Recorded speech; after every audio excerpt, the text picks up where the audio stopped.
Promote a culture of inclusion, supercharge your communication, and unleash the full potential of your teams and leaders with the Inclusive Handbook collection from the Diversity Movement. As part of the collection, I wrote the Inclusive Leadership Handbook with Kurt Merriweather to empower leaders with tools needed to cultivate a culture that fosters creativity, innovation, and employee engagement. Through strategies, exercises, and self-reflection, leaders at all levels can enhance their effectiveness. Learn more at thediversitymovement.com/store. Use code HOL at checkout for 25% of your first order. DEI budgets are under attack, but the goals haven't changed. Whether you're looking to increase your DEI knowledge, expand your market reach, or gain a competitive advantage in business, we have the solution.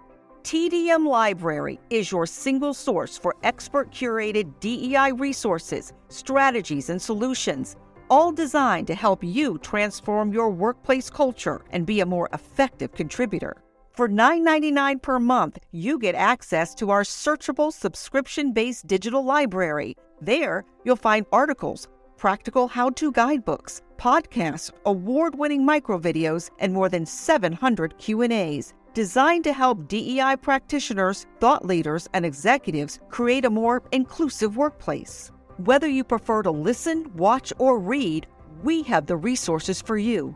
TDM Library goes beyond the basics to dive deep into topics such as inclusive language, the business case for DEI, talent acquisition, and C-suite engagement. For less than the price of a sandwich, you get access to our library of more than 1,000 pieces of original, expert-curated DEI content. Join today and get your first 30 days free. Get your library card now at tdmlibrary.thediversitymovement.com.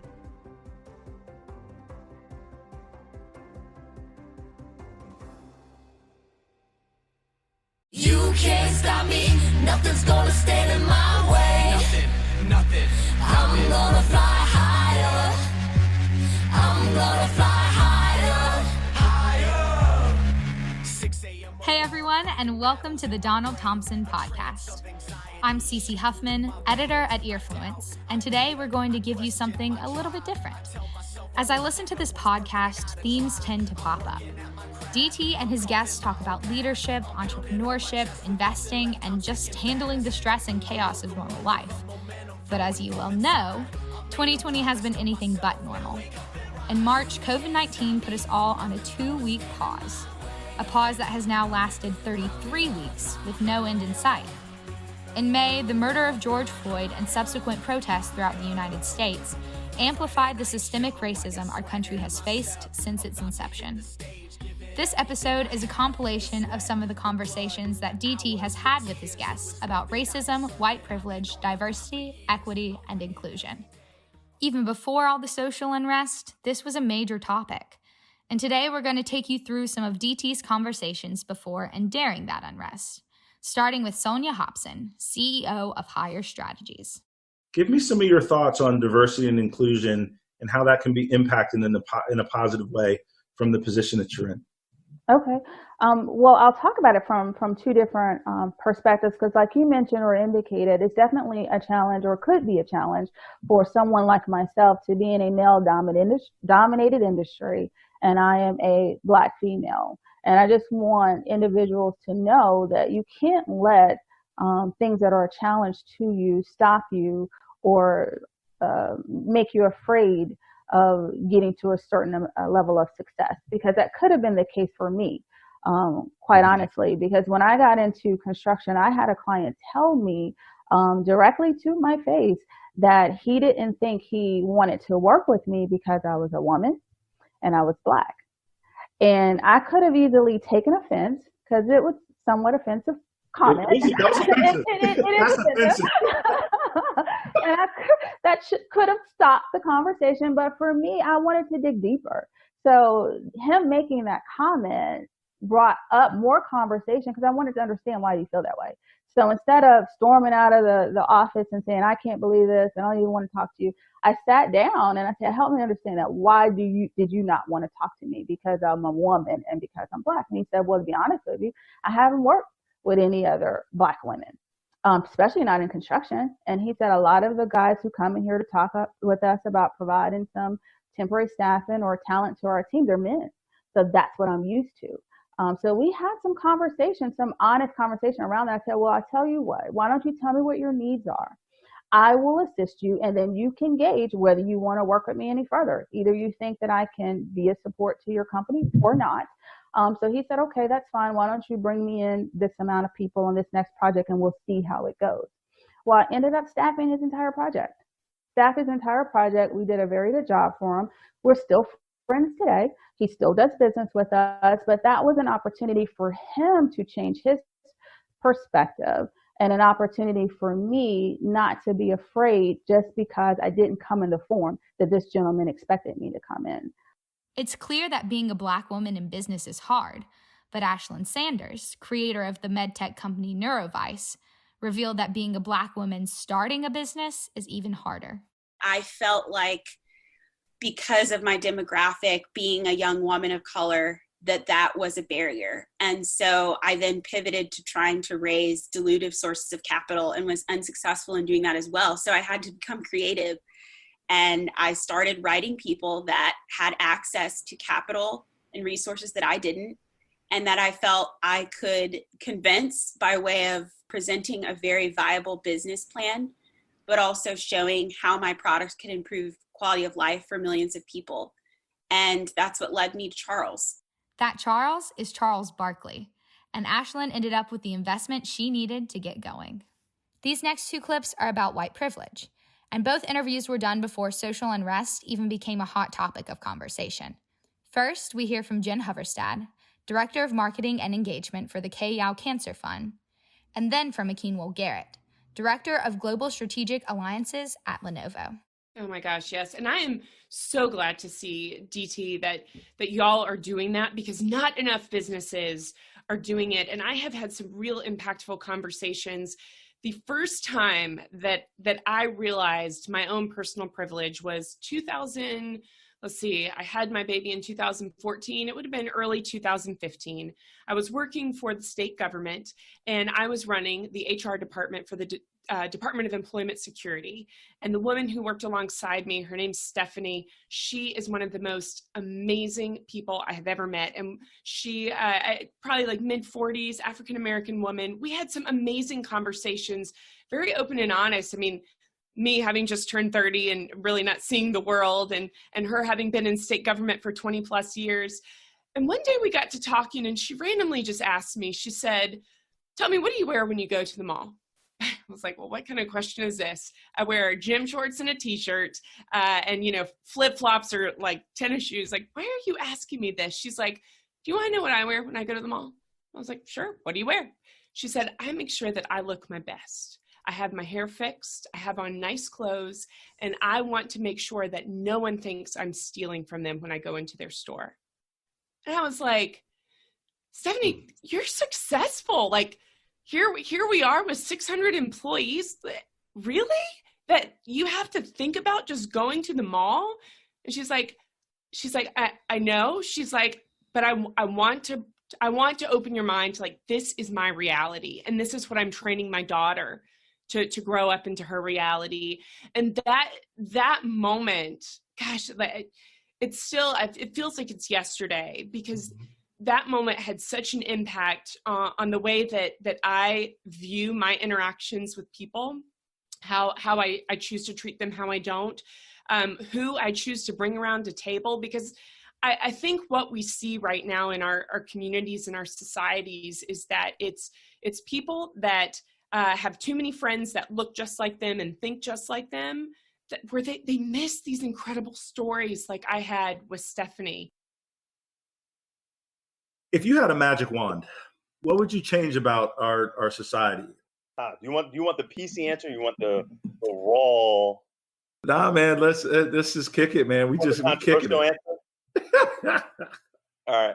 So I grew up in a family that we practice spirituality, a faith, a way of life that was very different than most quote unquote Black families in America. My mom was till the day she died. My mom is still alive, but till the day that Malcolm X's wife passed away, they were best of friends, right? I used to hang out with Malcolm X's grandson. He used to hang out at my house, and he was back when I was a child, we would do sleepovers. And, Mumi Abu Jamal, who is a political prisoner on death row, is a very close family friend of my mother's from his days as a journalist. So I grew up in a very Pan-Africanist, social justice focused family. And so for me, that's always had an impact on the way I viewed and perceived the world, right? And oddly enough, a very Pan-Africanist family would send their youngest son to a non-Pan-Africanist institutions, right? I think really helped me from a confidence perspective in realizing who I was and not going to seek definition, but having already been defined, existing and standing in my own truth and my own authenticity in those environments. So I didn't go to those environments seeking to find myself. I knew who I was and I knew what I needed to do. And so that gave me, shoulder that responsibility and to feel that empowerment, right? And to empower others, right? And so to answer your question, I lay all that as groundwork because if I had the magic wand, you know what I would do? I would undo the informal institution of white privilege. I would erase white privilege. To me, there will never be equity in this world. There will never be full diversity and inclusion until white privilege is non-existent. And define and give me an example of, because a good friend of mine, my mentor and good friend Grant Willard, middle-aged white guy, lifted me up and mentored me, and we've worked and been friends for years.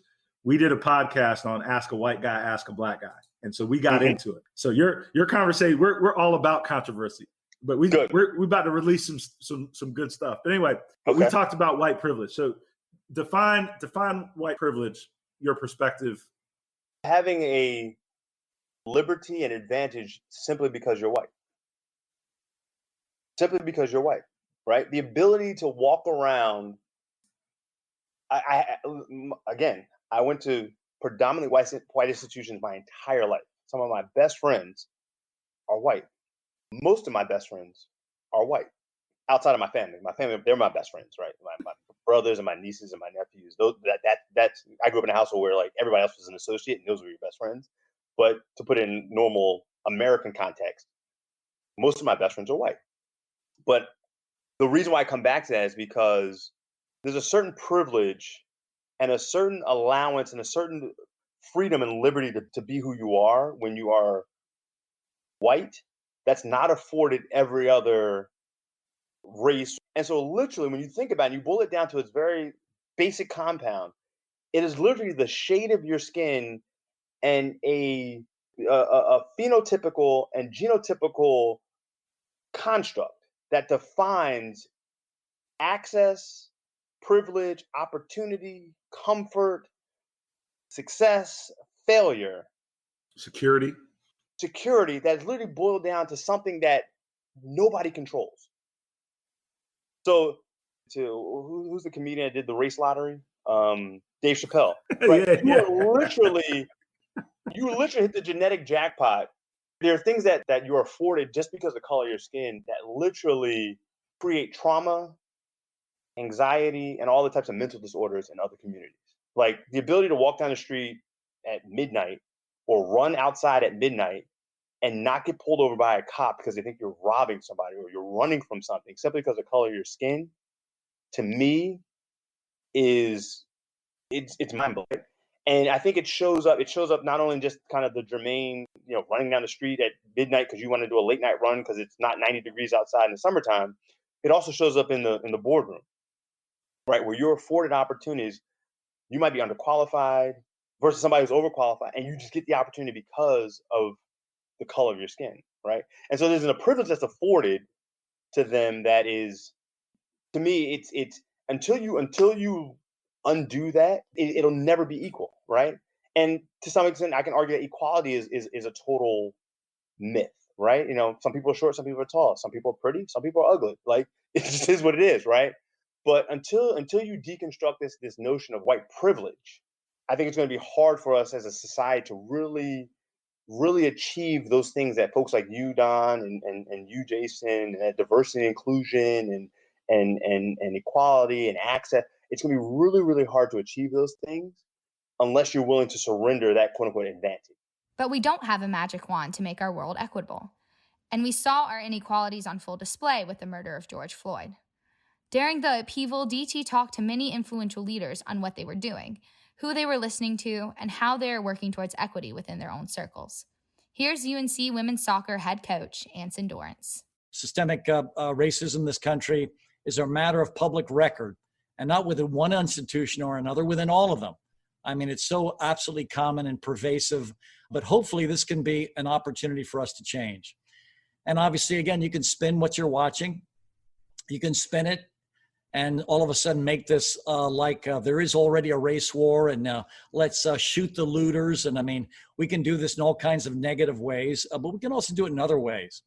And I listened to various extraordinary speakers. My favorite one following the event was Killer Mike in Atlanta. And holy cow, was his speech spot on. You could feel his emotion while he was speaking.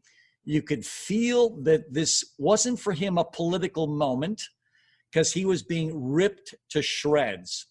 And so often in these moments, obviously, it's all spun into some sort of political narrative. And you can listen to this wonderful man speak about it, and you can actually feel his soul being torn in half while he is trying to address it.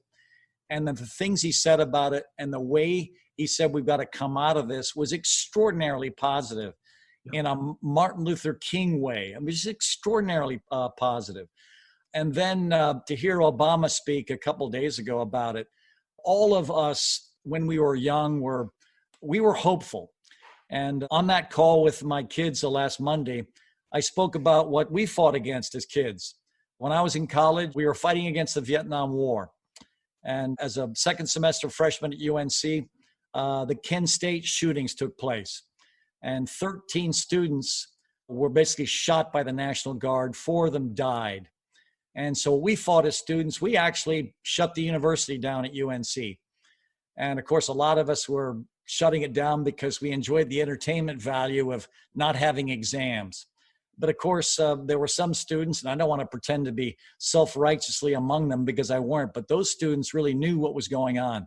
We had an opportunity to make a statement towards our government that could change our world in a positive way. And obviously that's what's happened. Well, when Obama was speaking, he basically said, you know what, now we have to look to our youth. You guys are going to lead us out of this in a new direction. And this can be what you guys do. And obviously, if you look at the youth on climate change, they are the leaders. I mean, this is an opportunity for Brianna Pinto, Rachel Jones to set the tone in our environment within our team at UNC. So let's not pretend that all of a sudden we can command the town or the county or the state or the country. And this, of course, we can't. But where can we start? We can start within our own mini culture. And so that's where all of us have to begin. And I genuinely feel that I'm hopeful. I'm hopeful because I've seen every younger generation have their impact on the different issues. Kendrell Felder is the global head of centralized services at Cisco. He leads a team of hundreds, and he's very successful. But in one of the most impactful conversations on the Donald Thompson podcast, after the murders of George Floyd and Breonna Taylor and the rise of the Black Lives Matter movement, he realized once again that some people view him as just another Black man. When you think about, let's take it macro a little bit and look at our country and the murder of George Floyd, the murder of Breonna Taylor, and. Right. Yeah. How has that affected you? How have you dealt with those emotions and those ups and downs? What are some of the things you've been thinking and feeling in this moment, that, you know, this racial moment, if you will, in our country? Oh man, I don't think we have enough time to go through the full answer there. But in reality, DT, there are several emotions associated with it. I think the first one you get, or I get at least, is hurt, right? The sadness that comes with seeing people that look like us get killed for no good reason, right? Regardless of what, not regardless, I won't say that. Even if they were in the wrong in the situations that they were in, death wasn't the penalty for those crimes, right? And so to see people get unjustly punished the way that they have on video and no justice be served for it, there's a lot of hurt that comes with that.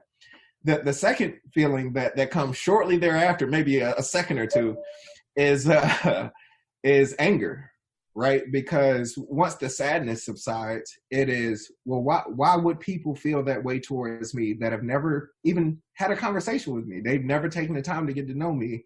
They are basing their thoughts of what I am on my skin color, right? And the anger that I get out of that, because I know, and not even being arrogant, I know individually I probably accomplished more than 99% of people. But if someone looked at me on the street in basketball shorts and Jordans, they'd assume I was a thug, and that makes me angry because I work hard like everybody else, but I'm guilty until proven innocent in a lot of ways.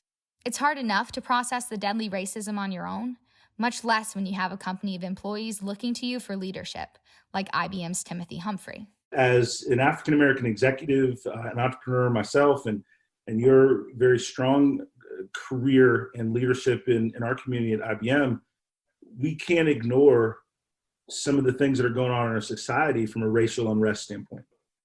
When this started, the unrest started this year in the middle of the pandemic around the awful murders that occurred. Our first focus was our employees. That causes stress, it causes emotion, it causes just tremendous angst.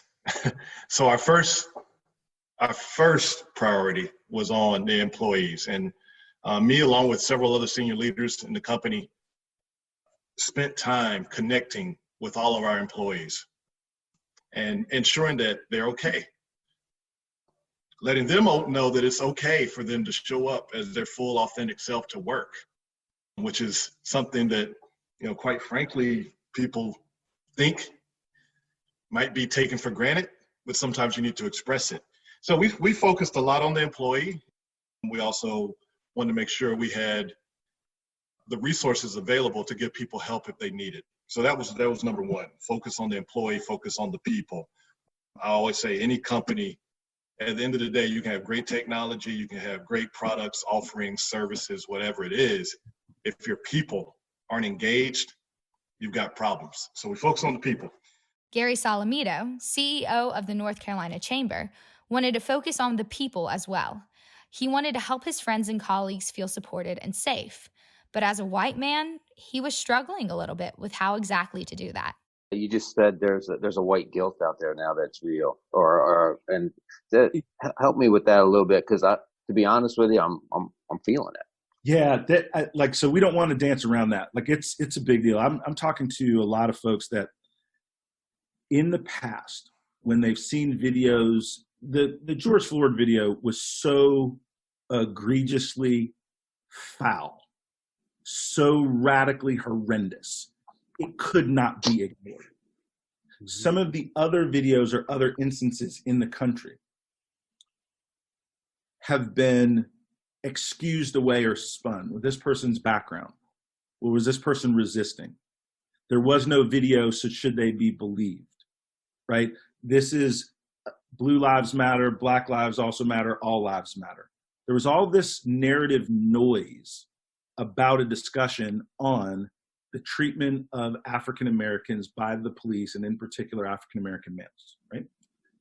So now that we have had the George Floyd moment, this death on live television, basically, right? That is now globally pulling back the covers on the real race issues that we have in our country, the reality of it. The white guilt is now risen because people are going, I have not been paying attention to this for 10 years, for 20 years. I've been living my life. My life's been amazing. I've not had to deal with this, and it's real. So now, how do we deal with that? We need to allow all of our employees that are impacted to have space to discuss and learn. And one of the things I'm finding from executives that are white, people in my own company that are white, that we're speaking on this, is they want to know specific things they can do to activate, because they're mad too. because everybody wants to be proud of their country. And right now, there's a lot of Americans that are not proud of their country, and they want to be. And they want to, you can't really make up for the past. You can build a future, right? And so I like to give people things they can do to help build a future. For example, right, there's a friend of mine that runs an organization called 100 Black Men, and they do mentoring and grow the educational opportunities for youth organizations, right? Donate to that organization. What are some seminars and training that people can go to? So I want to create opportunities of activation to turn that guilt into a force for good, and not allowing this moment, right, to dissipate when we have the next media cycle that's on something else. And so I acknowledge it with people that talk with me about it, but I give them a charge and a charter to say, this is something that could be helpful. This is how you can use your voice. For Joe Bunn from Bunn DJ Company, he had never talked about religion or politics on social media. He just didn't want to get into that conversation at all. But with the Black Lives Matter movement, it was never about politics. It was the right thing to do. That article was interesting because the headline almost made it seem like we had been ostracized for speaking up, these people in the wedding industry. And in fact, my picture, if you saw the article, was in it because there were two young ladies, I think, that were mentioned in the article. An original picture that came out in the digital edition before the Sunday paper was them. And then the next thing I know, I get a phone call and they said, oh, they thought it was bad for business, blah, blah, blah. I was like, you can put my picture in the New York Times right now. Right now. And they were like, it's going to be color and it's going to be big. And I was like, dude, put me in the paper. Like I want to be seen and I want to be heard. Put my picture in there. So sure enough, you know, the paper comes out on Sunday and you open up that section and there I am. But I guess my point is, you know, number one, if it had affected business, man, I hate to be so callous. I don't care. You know what I mean? Because I was very select with my words. I was very specific about what I said. I thought a long time before I made the post, you know, not a long time, but, you know, within 48 hours after things really started to escalate, you know, after the George Floyd incident. And she asked me this question, but I didn't really get to convey it. So I'll convey it on your show. Like, I honestly felt like an internal pull, like somebody had tied a rope around my waist and was pulling me into this conversation or into this movement, into action. And as soon as I made the post, it exploded, but in a good way. You know what I mean? And again, if anybody had anything negative to say, they kept it to themselves or they just unfollowed me. And again, I didn't really care. So 2020. Well, there's been a lot of serious conversation to be had throughout 2020, but I don't want you to get crushed under the weight of our world. So I'm going to leave you with a funny story from Don's old friend, TLS Agency's Cicero Leak. Can I share the story how you left me out outside the Staples Center? We bought those tickets. Yeah, we got those tickets, and you left me outside the Staples Center. My ticket didn't say the same thing as yours. I was mad as hell. Hey, look, so me, Don, and Tuck. So Don knows Tuck too, because Tuck came. Me and Don went to LA for some meetings, and we had to meet with OWN and Magical Elves or whatever. And so Don, I'm like, Don, I'm going to meet with my boy Courtney. You know, where's ESPN? We're gonna go catch a Clippers game. So Don was like, okay, cool, I'll go with you. I was like, all right, cool. So we get to the venue, and we buy tickets from a scalper. So scalping is not illegal in the state of North Carolina. It's legal, you know what I'm saying? But it is in California. So I didn't know that, you know what I'm saying? But the guy was acting all shady. So I'm like, he was like, come around the corner and buy the tickets. And I'm like, what the fuck are you talking about? I was like, why? You know what I'm saying? Like, in North Carolina, you can do the shit right in front of the venue and then you walk right in. You know what I'm saying? Right. But the dude was acting all shady and shit. So finally, we get the tickets and we're about to go in.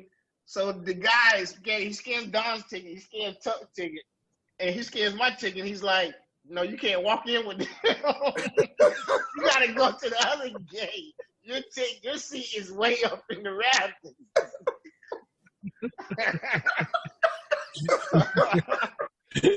Hey, look, and Don gave him this look like, "All right, well, I'll see you later."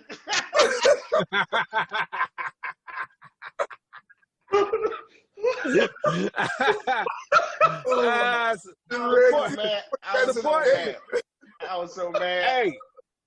Hey, but you supported that black business. Hey, look, you know what I'm saying? But Trish, you know how we do. I was like, okay, I'm gonna fix y'all motherfuckers. I was like, I'm gonna find y'all.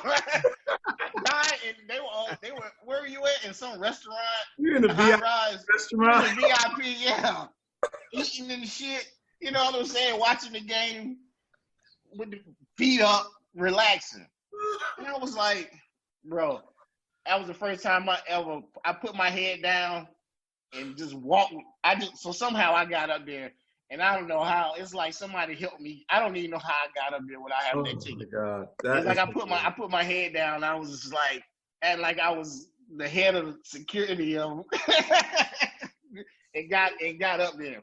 And they have been eating and relaxing and you know what I'm saying? They didn't even know each other. And they were just eating and relaxing. They look like two old buddies eating and drinking and relaxing while I'm trying to figure out how to get up there. I'm crying. Okay, wait. One more. So we go to the meeting at OWN, right? And so we go sit in the offices, and the client is sitting there. I'm sitting there. Cicero's sitting there. And Oprah's team is late. They're like 20 minutes late. And I'm looking at my watch, and I'm a business guy, right? And I'm a little big shot, right? So I'm like, they're like, Cicero, what the hell is going on, Cicero? They're 20 minutes late. Cicero looks at me and goes, "Hey, man, in North Carolina, you matter. We're in LA." He said, "We're in LA, and nobody gives a shit about you in LA." I was like, "Don, chill, man." Yeah, it is what it is. Yeah, oh my God. I was like, I said, that makes sense. Oh my gosh, man. I haven't thought about that, man. No, that was a crazy trip. Yeah. We've been through it all. And that's it for this special edition of the Donald Thompson Podcast. Don will be back to talk with you next week, but until then, you can visit donaldthompson.com. This episode was edited and produced by me, Cece Huffman, for Earfluence. Thanks for listening, and we'll see you next time on the Donald Thompson Podcast.